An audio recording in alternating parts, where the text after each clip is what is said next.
दुनिया में एक ऐसा देश है जो आतंकियों को अपनी गोद में बिठाता है और अमेरिका चीन के सामने खुलकर बोलता है कि हमारे यहाँ आतंकी नहीं बल्कि शांति दूत रहते हैं। अब जरा ध्यान से देखिए, पाकिस्तान नाम के देश के इस शांति के दूत को, इसका नाम है हाफिज सईद। ये वही शहीद है जो पाकिस्तान के लोगों को बरगलाता है और उनको हथियारों की ट्रेनिंग कराता है और फिर भारत में हमले करवाता है। अब भारत ने पाकिस्तान को साफ कहा कि अरे इस आतंकी को हमें सौंप दो, तो पहले पाकिस्तान का पैजामा तो ढीला हो जाता है, लेकिन जब आतंकी उसको धमकाते हैं कि बोलो बोलो, तो बाद में वो चौड़ा होकर बयान भी दे देता है। पाकिस्तान ने अपने इस आतंकी हाफिज सईद, जिसको वो शांति का दूत कहता है, उसको लेकर कह दिया कि पाकिस्तान को भारतीय अधिकारियों से एक अनुरोध मिला है जिसमें तथाकथित मनी लॉन्ड्रिंग मामले में हाफिज सईद के प्रत्यर्पण की मांग की गई है। ये ध्यान रखना जरूरी है कि पाकिस्तान और भारत के बीच कोई द्विपक्षीय प्रत्यर्पण संधि मौजूद नहीं है।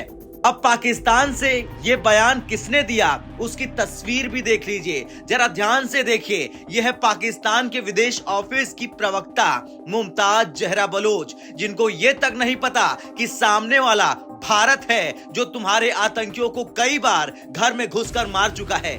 अब अगर हाफिज सईद को पाकिस्तान ऐसे नहीं सौंपेगा तो उसे तैयार रहना होगा भारत के अगले कदम का, जिसमें कुछ भी हो सकता है। लेकिन अगर आप पाकिस्तान के इस विदेश ऑफिस की प्रवक्ता मुमताज के बयान को समझेंगे तो उनकी बोली से साफ नजर आ रहा, झलक रहा कि जिन्ना का देश, जिसका नाम तो पाक शब्द से बना है, लेकिन उसकी औकात सिर्फ आतंकियों को बचाने और आतंकियों को गोद में बिठाने की है।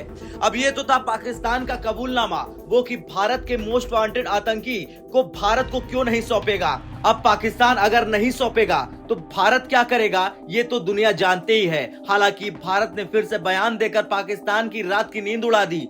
हाफिज सईद को लेकर भारत की ओर से अरिंदम बागची का बड़ा बयान फिर से सामने आया, जिसमें बताया गया कि कुछ सप्ताह पहले इस्लामाबाद में भारतीय उच्चायोग के जरिए ये अनुरोध किया गया था कि भारत पाकिस्तान के बीच कोई प्रत्यर्पण संधि न होने के बावजूद ये अनुरोध किया गया है। पाकिस्तान को सभी जरूरी दस्तावेज दिए गए हैं। पाकिस्तान में आतंकियों का मुख्य धारा में आना कोई नई बात नहीं है। इस तरह की घटना से क्षेत्रीय सुरक्षा पर असर पड़ता है। तो ये था भारत का वो बयान जिसने पाकिस्तान को मजबूर कर दिया कि हाफिज को भारत के हवाले तो पाकिस्तान को करना ही होगा। भारत के इस बयान से समझ में आता है कि हाफिज सईद का अंत पास है। अब अगर पाकिस्तान को मातम मनाने का शौक ही है तो वो हाफिज को अपनी गोद में बिठाकर रखे, लेकिन उसका इंतजाम तो अब हो चुका है।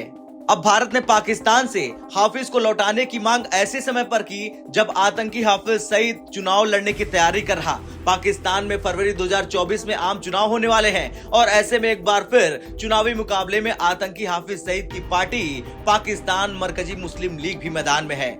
ये वही हाफिज सईद है जिसने मुंबई में 26/11 आतंकी हमले को अंजाम दिया था।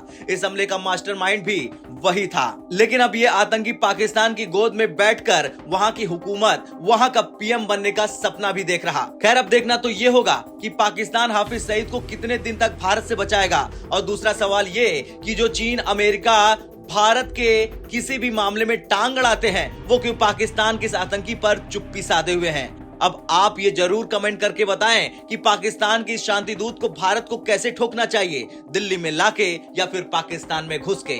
ब्यूरो रिपोर्ट, भारत तक।